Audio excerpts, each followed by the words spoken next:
Ashipattle and the Giant Sea Monster.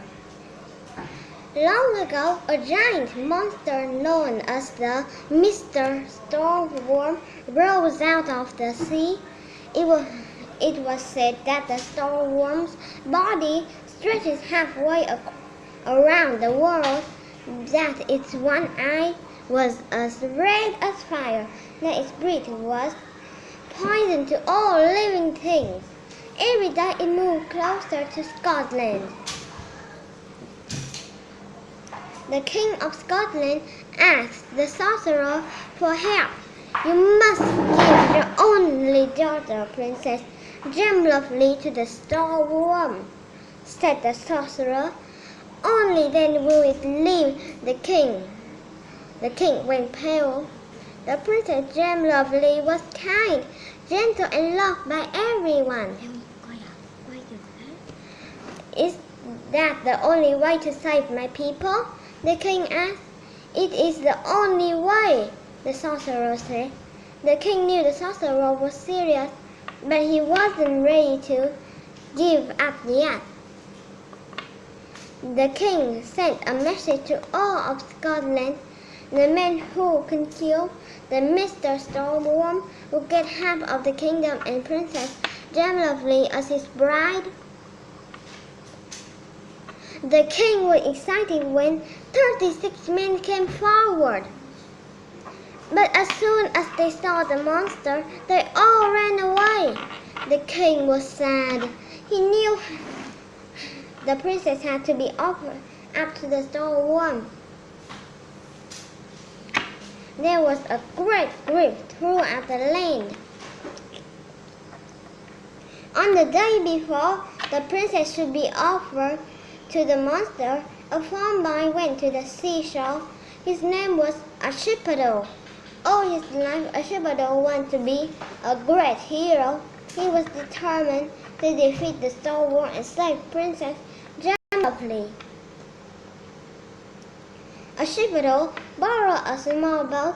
He loaded a bucket of burning coals into it and rowed toward the stormworm.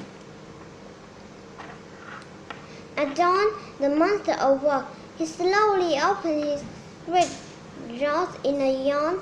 A great flood of water rushed into his open mouth. The boat and Ashipattle were swept in. Ashipattle was carried down the stormworm's throat. When the boat finally stopped, he stepped out in a pool of shallow water deep inside the monster. Ashipattle climbed through the monster's body to the beating heart. He carried his knife and bucket of hot coals. Ashipattle used his knife to carve a hole in the monster's heart. He dug the coal into the hole. Then he blew and blew until the fire became a huge blaze. Ashipattle ran back to the boat and jumped inside. The stormworm started to twist in agony as the fire burned in its heart. The smoke caused the monster to give a mighty cough. Ashipattle flew out of the stormworm's throat and back into the sea. He quickly rowed to shore. Ashipattle stood on the shore with the king, the princess, and many others.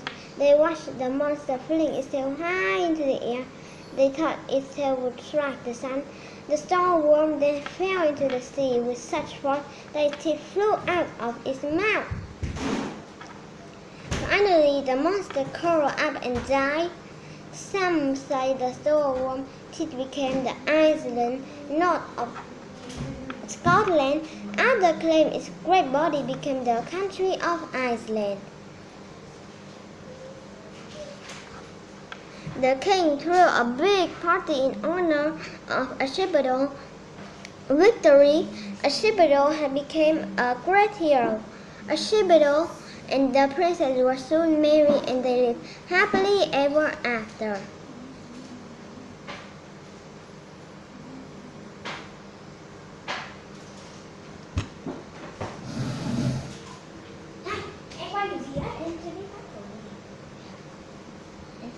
Em chưa có tác kiểu gì. Bố em vừa bảo em là toa hiểu gì? Không biết bố anh chỉ. Anh đang cố tắt nè. Ấn vào cái này à? Vừa được.